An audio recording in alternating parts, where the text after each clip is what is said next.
welcome to the Indianapolis Kiwanis Club. Very much appreciate all of you coming out today. We have a really good room. We have a bus full of friends. I love this. So I would like to welcome Roger up to do the pledge and Trent to follow him with the invocation, please. Thank you. Welcome, everyone. If we're ready, you find the flag? I pledge allegiance to the flag of the United States of America and to the republic for which it stands, one nation, under God, indivisible, with liberty and justice for all.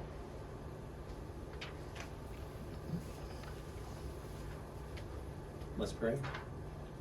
God, we ask that you please protect us while we travel. The streets are busy and the trip is long. Keep us safe from the dangers of the road and give us courtesy and patience with other drivers and with everyone we cross paths with.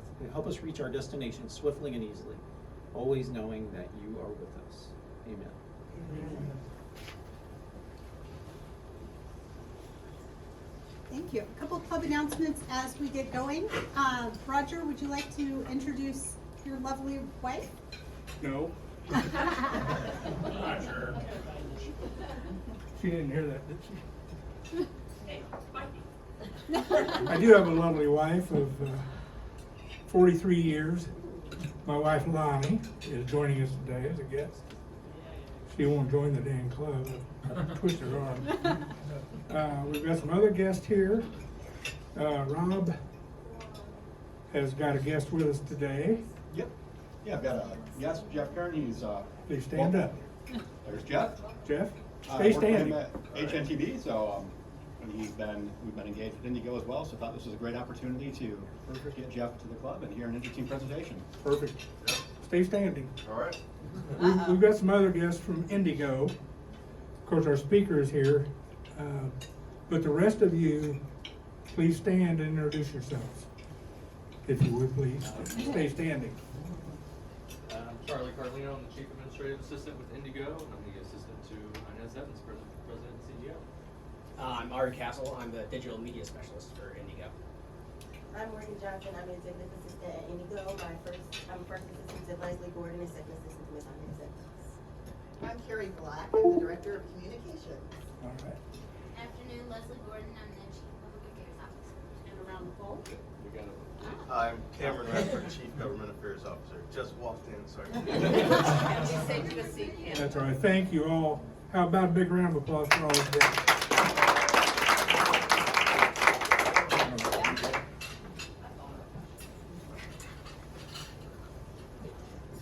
Perfect. We also have some upcoming lunch bunches. Watch for announcements from Roger for our Monday lunches at Iozo's. Art, would you like to come up and touch on a very special upcoming speaker? All of our upcoming speakers are very special. Thanks, Trina. Next Thursday, our guest speaker is Andy Mallon, who is the Executive Director of the Capital Improvement Board. And so we'll be having back-to-back municipal corporation presenters this week and next week. So hopefully everybody come. Andy's going to be talking about our facilities, what are the projects going on, what are some of the upcoming events and conventions, and lots of exciting stuff going on right now with the Capital Improvement Board. So it should be an exciting presentation. So hopefully everyone will come next Thursday. Absolutely. Thank you. Hey, Art. And guests are always welcome. Yes. Can you let us know, when does the Pacers outdoor space open up to the public? I'm not sure exactly when. I think Andy's office is going to talk about that, but I think the construction part is supposed to be done in May, around that time. So this summer. Yeah, I think so. Don't quote me on that. Oh, I don't. But in that time. In addition to Andy's visit, Holly Hayes, in her new role with the Indy Stars newsroom as the development director, will be here on February 9th, and we'll Zoom with author Jimmy Soni on the 16th of February. Nancy Ulrichs has also invited Fred Payne, the new CEO of the United Way. He'll join us on March 2nd. We're circulating a clipboard, I believe. We need your help to make our meetings robust. If you can sign up to at the check-in table or as the clipboard comes around to do the pledge, the invocation, help with greeting. We would greatly appreciate that. We're also excited to be extending $27,500 in community grants to 11 organizations this year. The Boys and Girls Club, Bright Lane Learning, Brightwood Community Center, College Mentors for Kids, Explorador, Footlight Musicals, Indiana Youth Group, Life Smart Youth, the Philharmonic Orchestra of Indianapolis, Project Will, and the St. Florian Center. Thank you to Nathan Ashwood, Laura Berry, Roger Cummings, Steve Farrow, Mike Halstead, Graham Honecker, and Eric Steele for being part of the Prize Patrol. I keep wanting to call it the Paw Patrol. Sorry about that. They will be visiting these organizations and presenting checks. Love big checks. Later this year, each of these organizations will join us and share a bit about the work that we're helping to fund and helping them to achieve. Next up, I'd like to welcome Mary Bulk to the microphone to give a little update on the Abe Lincoln program from co-chair Wendy Paddock. This committee is writing introductions to all of our students that will be highlighted that day. That is an undertaking in and of itself. So, as you know, the Abe Lincoln Scholars is something we've been doing for 40 years, long time. And we had the interviews. There were 10 of us who were able to attend. We had the interviews at Butler, and it was a beautiful facility. Thank you for getting us that space. We have 22 applicants this year. All but 2 were there to actually come to the interviews. If you haven't got your tickets yet to come to the luncheon, please do so. If you've never been before, bring tissues, because everyone will cry, male or female, because you just don't appreciate what these kids have survived, and they think that that's just what you do because that's the kind of kids they are, which is why we're giving these merit scholarships. So February 24th at Primo's. So please get your tickets early and bring guests too, because it is a moving experience every year. Thank you. Thank you so much.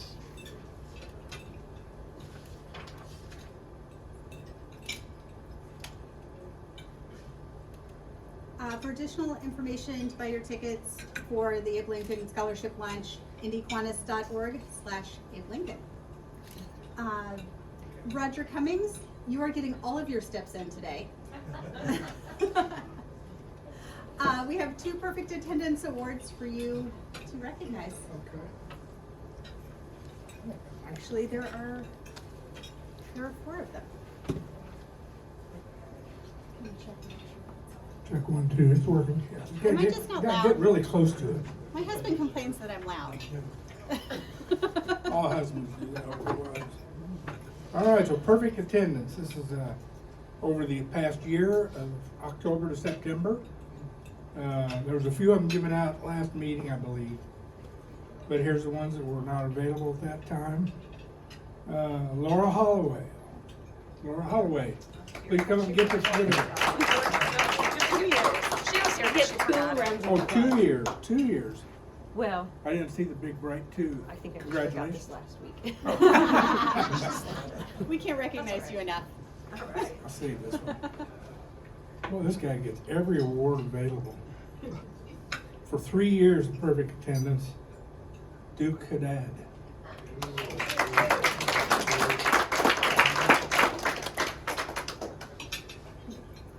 I knew you were coming here for something. Will that be on Facebook tomorrow? No, today. Today? Whatever it takes. Yes. For 6 years of perfect attendance, past president, Carol Orbison.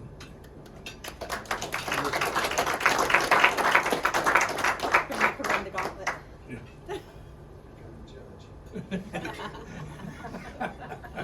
She is a judge.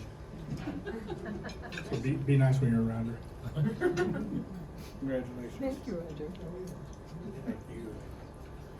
And for our current president, lovely lady next to me, Trina 9 years of perfect attendance. That's awesome.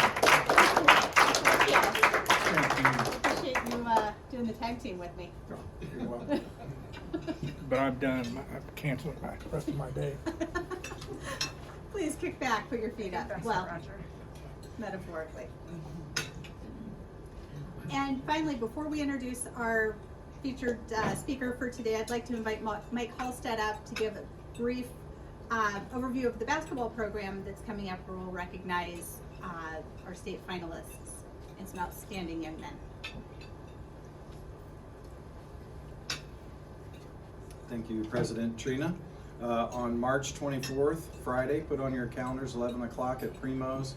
We're having I think it's our 76th annual Indiana High School Athletic Association Basketball Final Four Luncheon.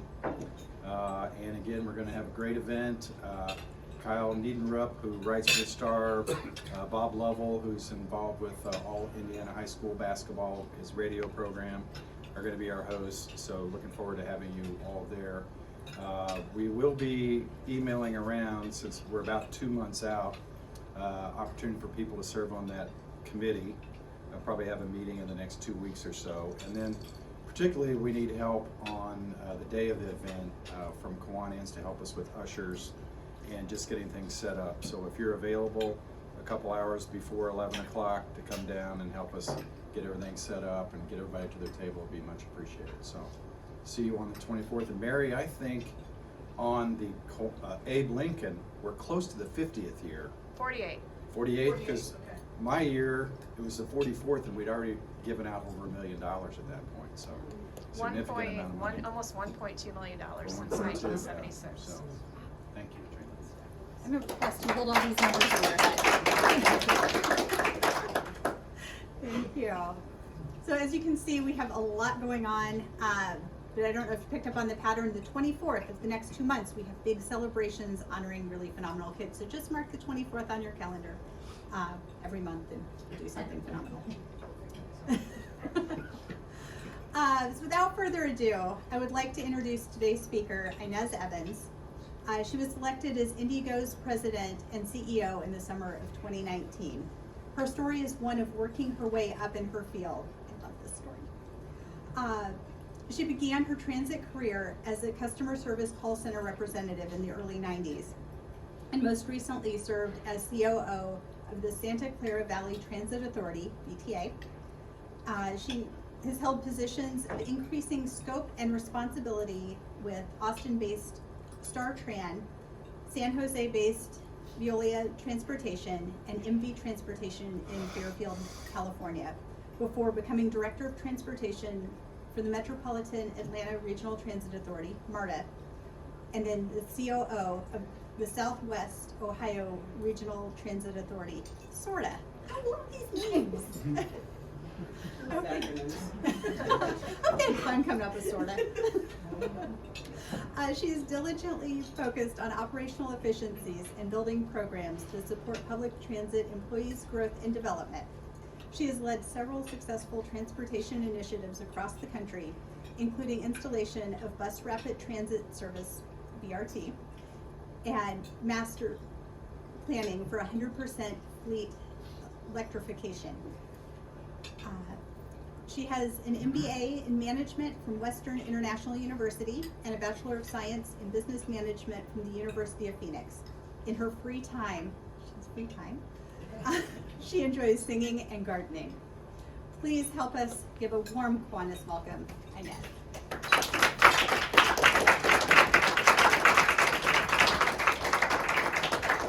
Thank you, President Jenny. I appreciate that. And I think we need to add on doing DIY projects. Because in the wintertime, you can't do much gardening. So that's when I do all my DIY projects. Okay. Well, thank you for having me. It's a great honor to be here. I hope you have a lot of questions for me and the rest of my IndyGo team, because it does take a team to make what we do happen on a daily basis. Who's going to move the screen for me? Charlie, anybody? Somebody do it. I can only do so many things at one time. Who's controlling? I got it. Okay, thank you. So, you know who we are. You know who I am. Not going to go through that. You see my lovely face.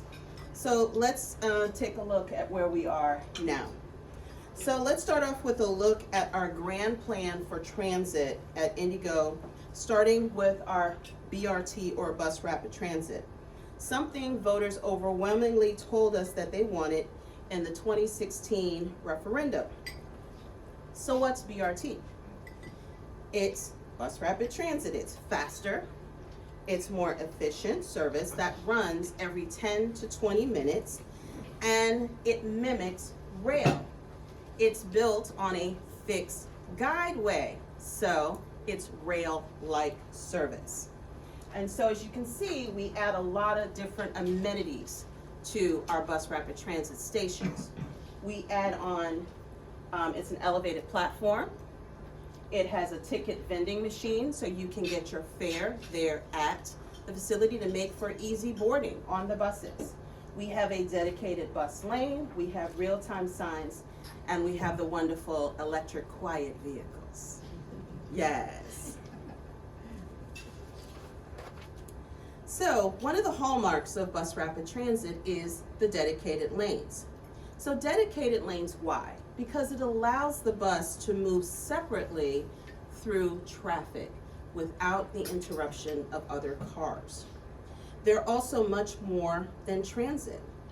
With dedicated lanes comes significant infrastructure improvements.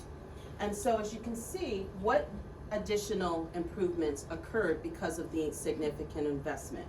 We had the streets resurfaced, there were drainage improvements, sidewalk connectivity, new crosswalks, ADA curb ramps, multi-use paths, new and upgraded traffic signals, and basically if we touched it, we had to fix it. So there you go. So next, let's talk about a deeper dive into the red line, which was our first line that we launched on late of 2019. Matter of fact, it was 2 weeks after I got here. I was cutting a ribbon. I was like, what? So what I think most people don't know, that it was one of the first all-electric battery bus rapid transit lines in the country. It runs 13 miles north to south through the heart of Indy, Indy's most densely populated areas. So we upgraded 6 miles of sidewalks, 19 miles of new street paving, and 596 ADA ramps were installed. Talk about making an impact for inclusiveness and accessibility in our community. Next slide, please. So now let's look at Purple Line. It's our next leg of our three-legged stool. So the Purple Line is our second bus rapid transit line. Construction started in February of 2022, and it is scheduled to launch into full service in 2024. It will run 15 miles, we're getting a little longer now, from downtown to the city of Lawrence along the 38th Street corridor and 38th Street and post corridors, connecting Indy's east side to downtown. 9.5 miles of sidewalks, 26.5 miles of new street paving, 355 new and upgraded ADA ramps. And so you can see where all of that goes, and we're showing you some of the great pictures. One thing I do want to point, go back to the next slide, is along this corridor right here, we will be sharing the stations with the Red Line buses. So you will have, almost 5 to 7 minute frequency right here. Originally, it was supposed to go this way, but the infrastructure improvements for drainage were quite costly. Working with our partner CEG, we adjusted the alignment, so it will go this way. Next slide. So look at some of the awesome pictures. Who's been on 38th Street in a while? Have you seen some improvements? Yes, that's what I'm talking about. So the team is really working hard. And why? Because people were walking in the streets. There was no sidewalks. Folks were walking in the streets. I want you to picture that mother with her stroller walking in the street trying to get her children to childcare or to school or just to make it to that bus stop. They were standing in puddles of water and being splashed, and cars running at 45 and 55 miles an hour were whizzing by them. That is what this project is helping to do. So, next one. So let's talk about the blue line. So the third and final leg of IndyGo's BRT would be the blue line.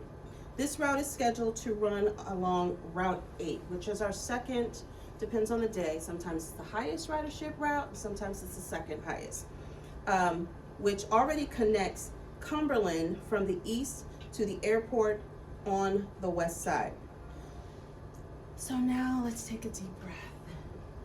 Costs have ballooned from initial estimate costs of $220 million at the 30% design level to $500+ million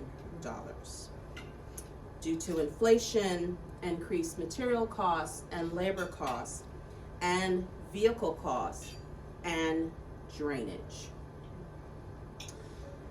Thus, this project is currently on hold. I didn't say we weren't gonna build none, but let me finish my story.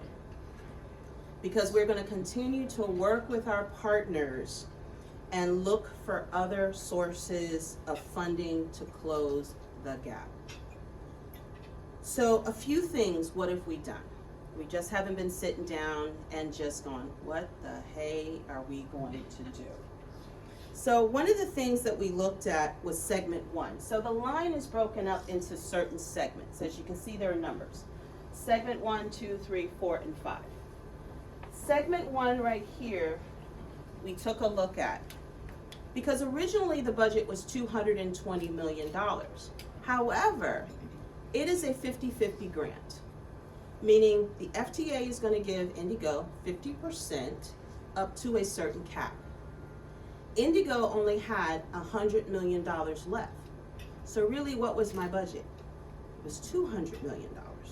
So we were already trying to figure out a way to carve $20 million off of that $220 million price tag at 30% design. That makes sense? So we started looking at segment by segment. Segment 1 caught our attention. Segment 1 originally was priced at $53 million, and of that, $42 million of that was drainage. And we took a look at the ridership. And so we're like, maybe we can look at doing a different project here and partner with the city of Indianapolis on a separate project. And that's what we're doing. In talking with the Department of Public Works, they're gonna make a significant financial investment on the drainage considerations, and IndyGo will partner with them to come up to about $6 million to help effectuate change in the pedestrian experience along this corridor. So we solved that problem. So let me give you the asterisk. So that $500 million price tag was just for segment 2 through segment 5. So what we thought we had solved the problem, ding, ding, ding, ding, we had not. So, so what are we gonna do? We're gonna remove segment 1 as I discussed, and now the blue line will go down from here at Holt Road and go directly to the airport.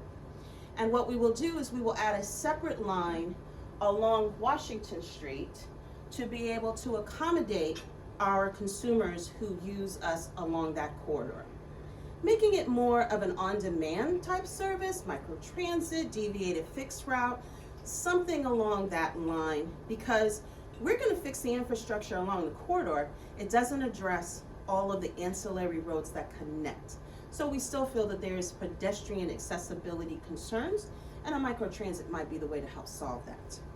But more to come on that as we go through with the community to be able to look at that. But if nothing else, come away with this, that we here at IndyGo are committed to analyze all of our options and work with all of our stakeholders involved as we maintain our commitment to complete a transit project along Washington Street that delivers more efficient, accessible, and rapid service to the community. Okay? So, but our bus rapid transits, for all that we've accomplished, we have received national attention. I know, Indianapolis. Can you imagine our just thrill when we get a call from Atlanta? Atlanta, which is like the 5th largest transit system in the country, calls Indianapolis and says, hey, we want to come and check out your bus rapid transit line. We're like, what? Okay, come on. We were like, Atlanta's coming, y'all. So the 4 top photos on the left, top and bottom, show when the Atlanta Transit Agency coming to Indianapolis, they brought a delegation to our great city of over 30 individuals to Indianapolis. They ranged from staff, but mostly it was mayors, members from their chamber, and other stakeholders, because their referendum had specifically said to provide rail service. And they were trying to convince them that bus rapid transit was going to be a much more flexible option. And the consumers were like, but is it going to bring the economic development opportunities that we were hoping for and promising? So individuals along our purple line and our red line all spoke up. Cook Manufacturing talked about that they would not have come to Indianapolis along that corridor if it had not been for the purple line. And over $70 million in investment alone has happened along the purple line itself. So the other picture at top right is PBS from Charlotte. Charlotte is looking to launch their bus rapid transit line, and a reporter again came to IndyGo last summer to experience the red line and produced a 30-minute special for their State of PBS TV station about the positive impacts of bus rapid transit in Indy.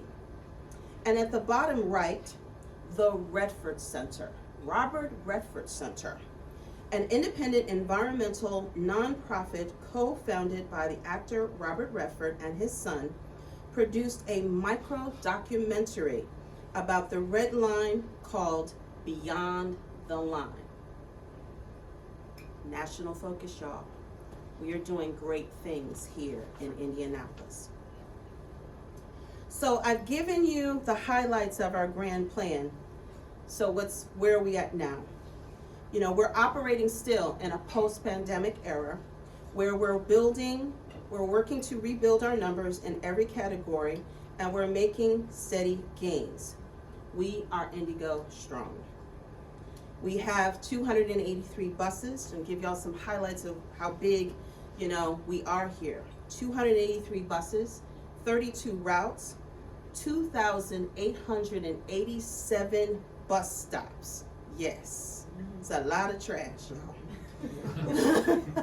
5 million trips a year, 8 million miles, over 700 employees.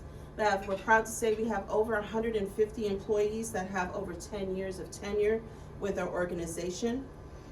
We have 80 plus neighborhood organizations and 130 plus partners that are nonprofit grantees through our IndyGo Foundation. If you didn't catch the news not too long ago, they were able to sponsor out over 27,000 7-day bus passes to organizations through funds that were raised through our foundation. So, how big is IndyGo? Where do we serve and where do we go? We operate a 400 square mile radius. Many people don't realize how big that is. It's bigger than several entire metro cities, including St. Louis, Boston, Chicago. So we have to have a bigger area than Chicago? Chicago has trains.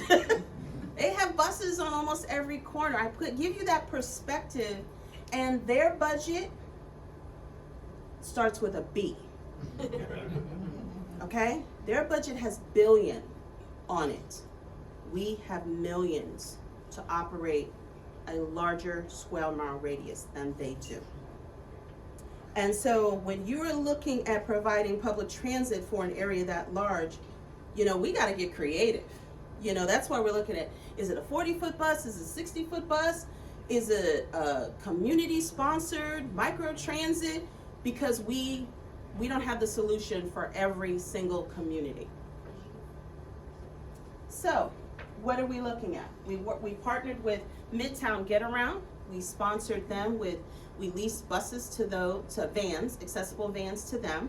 They put forth a proposal through the Ford Initiative, and we sponsored the initial seed funding for operating expenses. They have now raised enough money that they are operating independently, but our partnership is still the use of our vans and our expertise as they go through. We do a Far Side partnership with for Driven to Success with Pathways, where we donated 5 of our paratransit vehicles. Again, we're giving them the expertise. We've trained their trainer, and we're still there for technical support. And we have launched recently our IndyGo program, Indy Connects. So this way you can do a $1.75 through an on-demand program, and we have garnered a lot of information, and the pilot was about to run out. And those folks were like, excuse me, but we like this. Can y'all keep this? So we are looking at ways to continue that program, but more importantly, to move that program to other areas. Okay? Then we have what's called super stops. So a super stop is a route. So we're trying to use our routes more efficiently, right? Sometimes when downtown you saw a bus stop here at one corner, then you go down another block and the bus would stop again. Have a different bus would stop. We're trying to consolidate those routes into one super stop. And so that's what a super stop is. So in 2022, in partnership with DPW, we launched 2 super stops. These are enhanced bus stops that allow more than one bus to pull up at that stop at a time, providing more frequent service to that stop, and includes the following. So you have real-time screens, a ticket vending machine, bus only lane, we love it, covered seating, and accessibility to that stop. So it's helping to clean up things especially in our downtown core, where people see those red lanes, the bus can get through downtown much faster, much quickly, and you know that you don't have a bus stop in here, then a bus stop in here, and people get frustrated. So now it's just consolidation. So our IndyGo Access is our paratransit service. Paratransit service is for persons with disabilities who don't have the ability to use our fixed route system. And it could be because of the functionality, because of their disability, or because of architectural barriers. For say, the absence of a sidewalk is considered an architectural barrier. But in an effort to be more reliable and efficient,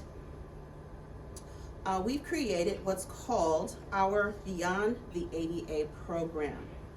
And that looks at implementing a service that started this year, that if you look at everything in the yellow area, we consider beyond the ADA. Because remember, 400 square miles, that's the big circle.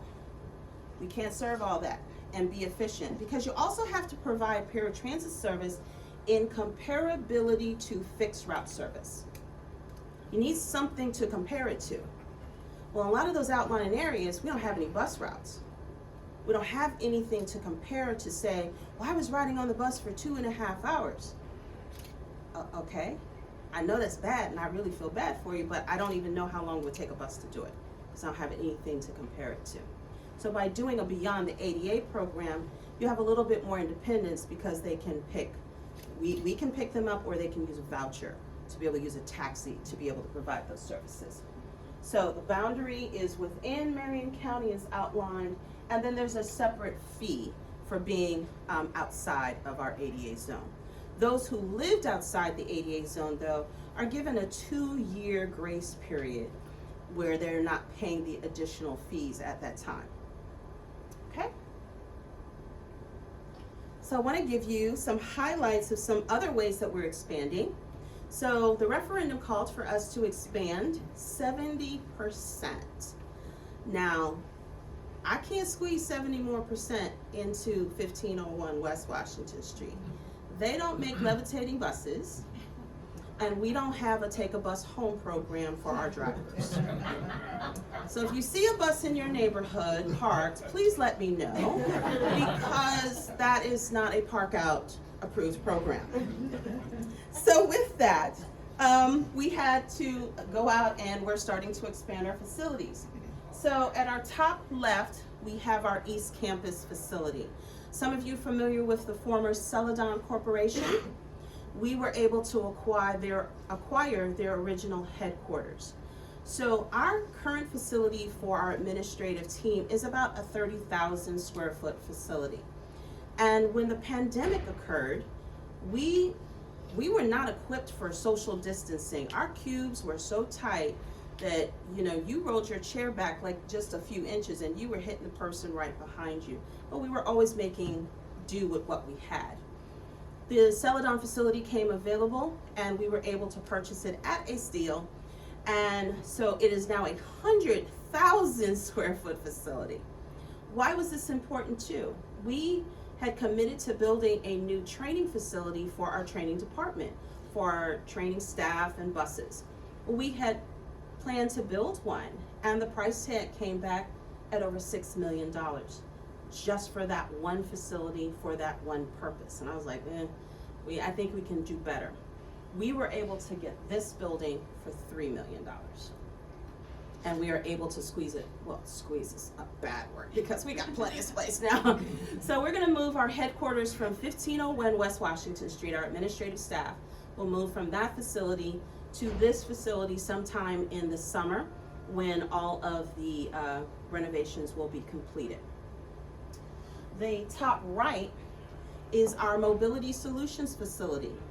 In the 30 years we've run paratransit, we've never had our own facility. It was always a facility that was contracted out to, it was our contractor's responsibility.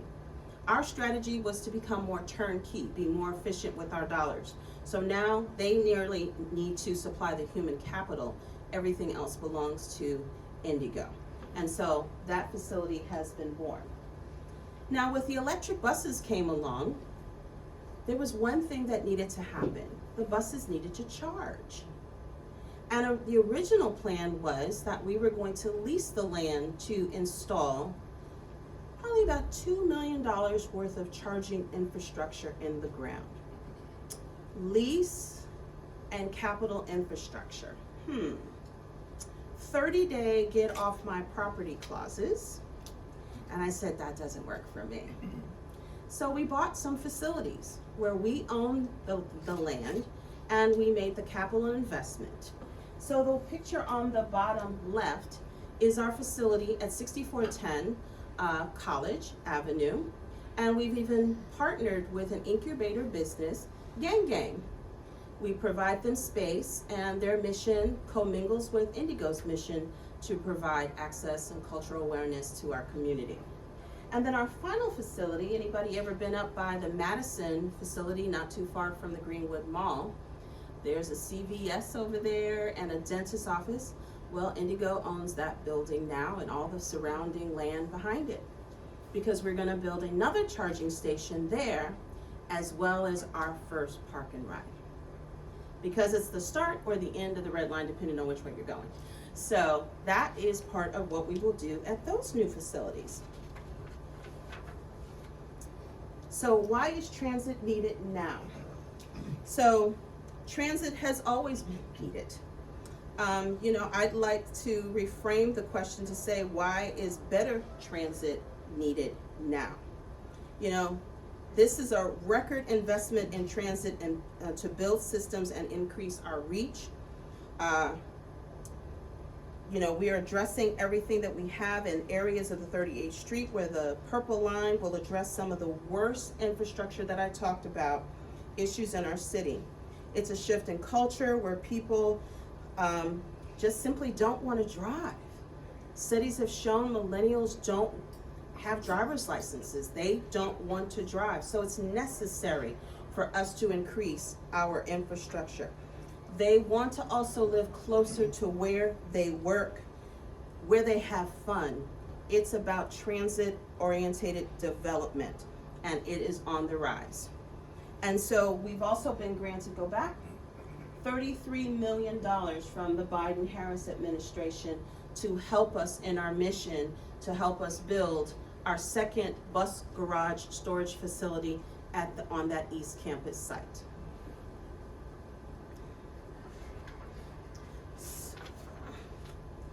So why is transit needed in the future?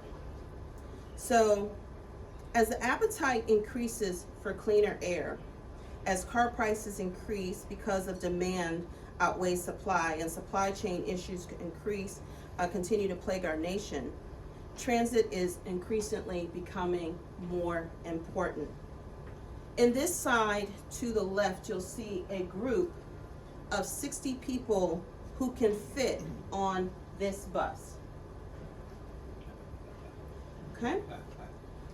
But then on the other side, we see how many cars it would take to transport that same number of people.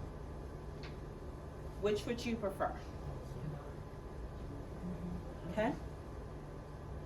So, it goes to the health of our city, reducing that carbon footprint, reducing the number of accidents between cars and pedestrians, leading to new ordinances for TOD, better connecting people to places. The supply chain, environment, and investment are all demanding transit in the future. So, how can we help? Ride the bus.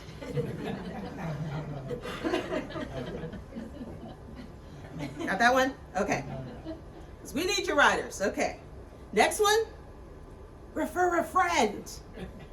Give bus passes as Christmas gifts. Hey, you know they make really good stocking stuffers. And donate to the IndyGo Foundation. They need funds to administer the Mobility Access Fund. That was the fund that I talked about earlier where they gave out 27,000 bus passes, which makes transit more equitable and accessible.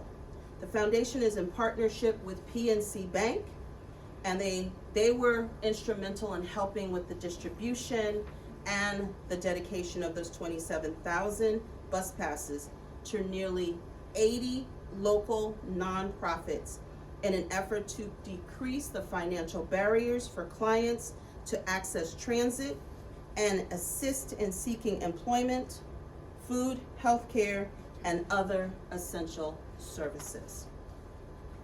And with that, I am open to, I know, your burning questions. Yes, ma'am. Yes, Ms. Mary. So you mentioned referendums. Where do you get all of your funding, your grants, et cetera? So we get about $53 million in operating funds from the referendum, and then there's another portion that goes. The referendum is from the state, the city, what, the federal? State. State. So, was it state or city? It's a city. It's a city, sorry, city. Then we get, so it's Marion County specific. So it says that we will serve Marion County. So if another entity, like if Hancock County wants us to come and provide service, they'll need to pay. So part of the referendum overall strategy was that others were going to also do a referendum to create a whole regional transportation network. And they're still in conversations about that. We'll leave that. Okay, so a few years back, Cameron was pulling his hair out, and I know Cameron from Salvation Army. Right. That, was it the city that said, well, you have to That's the state. That's the state. So the state, Is that unusual for that states is to do that? unprecedented. Well, that's what I thought. So, Indianapolis, IndyGo, and so the referendum says we get so much money from the referendum. They added in a caveat that said IndyGo would be required to raise 10% of the operating expenses for the newly created services from revenues other than taxes and fares. How did you do that? I will tell you why. Because according to the standards of accountings by the state of Indiana, federal and state grants are not defined as taxes. Now, there are those who said, well, y'all didn't negotiate in good faith. I knew the words better than y'all did, I guess. So, or my team members did at the time. So there was no harm, no foul, because IndyGo does compete for grant dollars from the state and from the federal government. They don't hand them to us. We have to put forth a proposal and we have to win those funds. And we get between $8 to $10 million a year from those two various entities to be able to support our operating expenses. So, in good faith, we felt we are in compliance with that requirement. Now, we'll say that our foundation has raised over $1.4 million in this last year, but we want them to focus on equity and accessibility, not operating expenses. We want to be able to provide more to the most vulnerable populations in our city.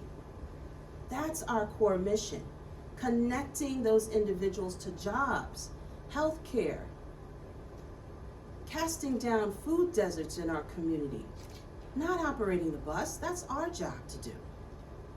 When we come to our partners, that's what they want to hear about, how their input, how their donation is going to change that single mother's life, that young student who's going to work for the first time, for that person who's looking for a second chance, who's been a part of the justice system, for that person who was unsheltered and has now gotten on their feet. It's that connection point.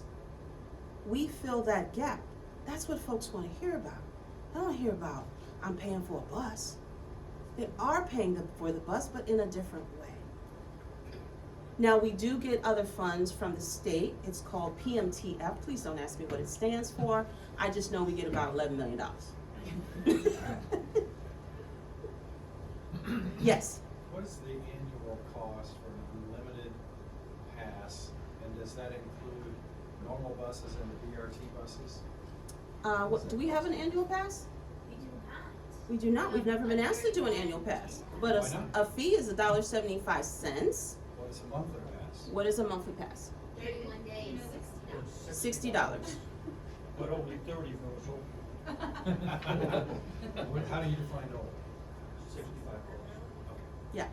We would like to say seasoned, not old. Tenured. Wise. Yes, sir.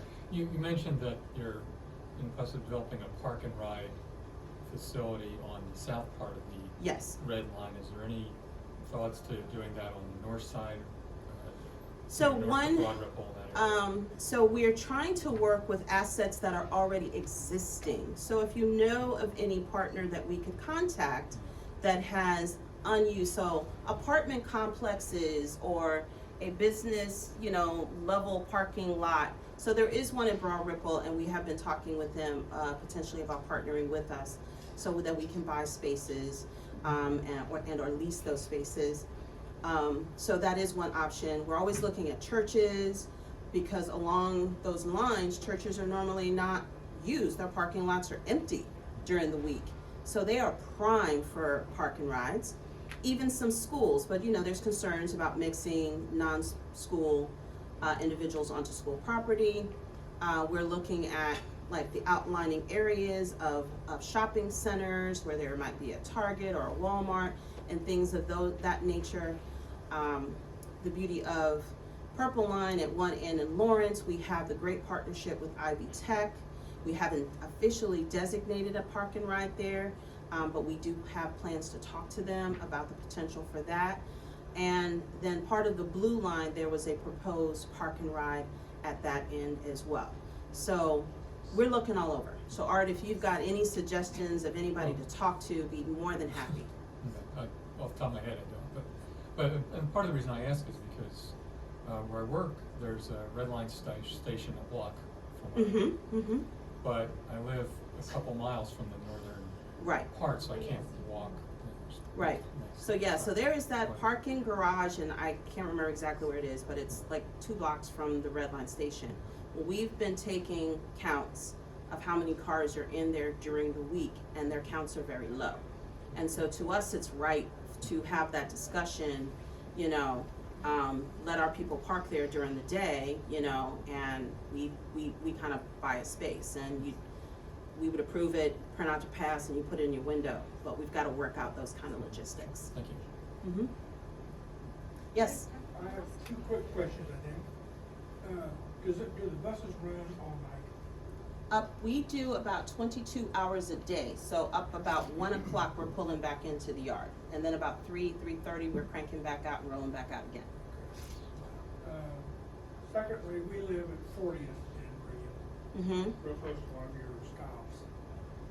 And there's some violence there regularly, it seems like. Okay.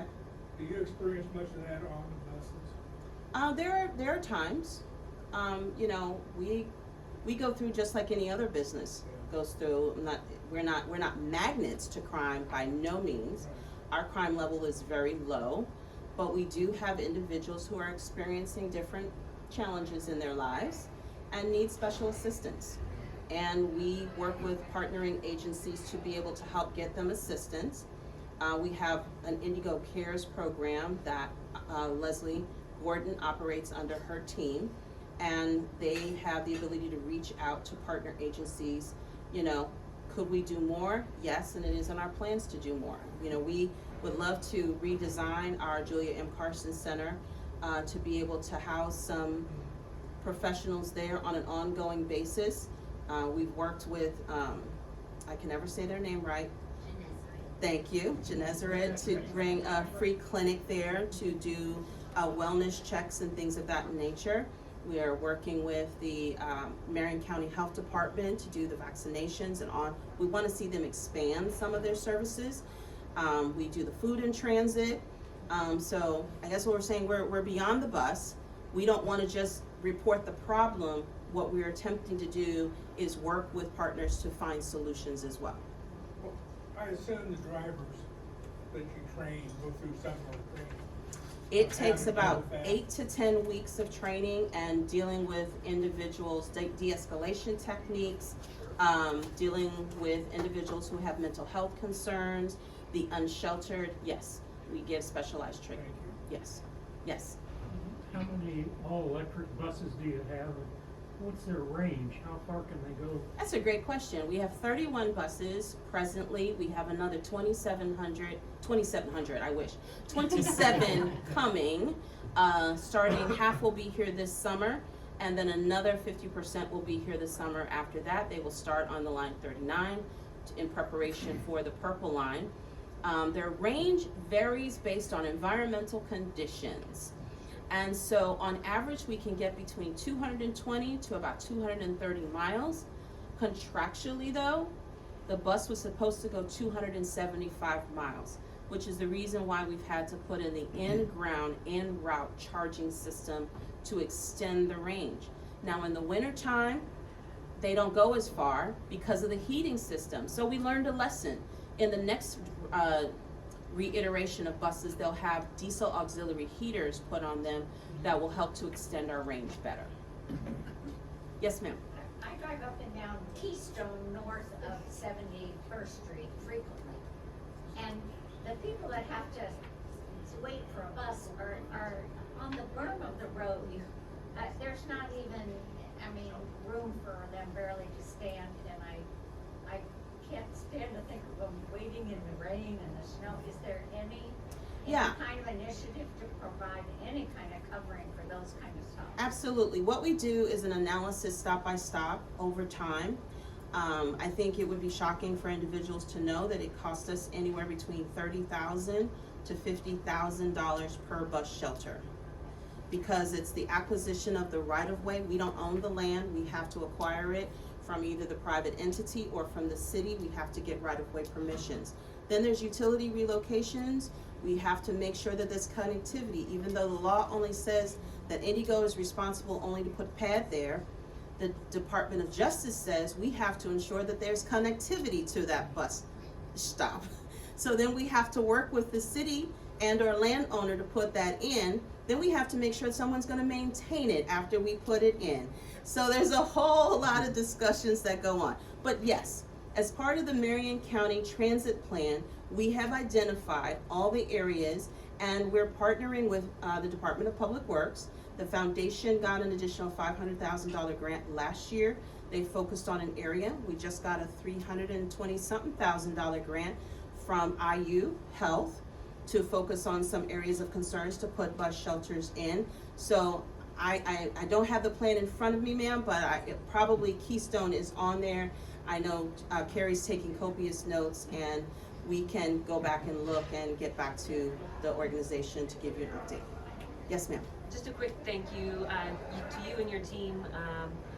Last year I just started riding the bus. I've lived in Indianapolis for about 15 years, and before Indianapolis I used the public transportation there and enjoyed it, and I said, why am I not using this here? And like just with research I did online, social media and things like that, I was able to figure it all out myself and start taking that to work when I needed to and to get around town.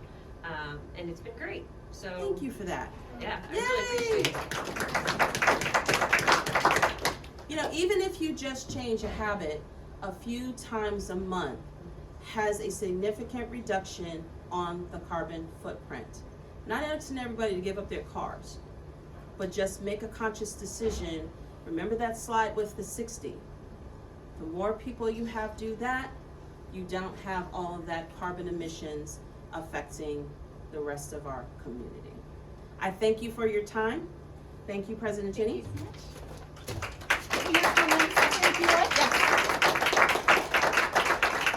As a small token of our appreciation, I want to give you a certificate for joining us today. Thank you. And also a donation will be made in your name to the Center for Leadership Development. Thank you so much. So I very much appreciate your time, the effort that you and your whole team put in, and I love the thinking of Beyond the Bus. Thank you. You guys are truly making a difference. Yes, it takes a village. Thank you. And with that, I will send you back out into our snowy little world. Please find your bus passes, go for a ride. You'll meet a wide variety of people. We will see you back here next week.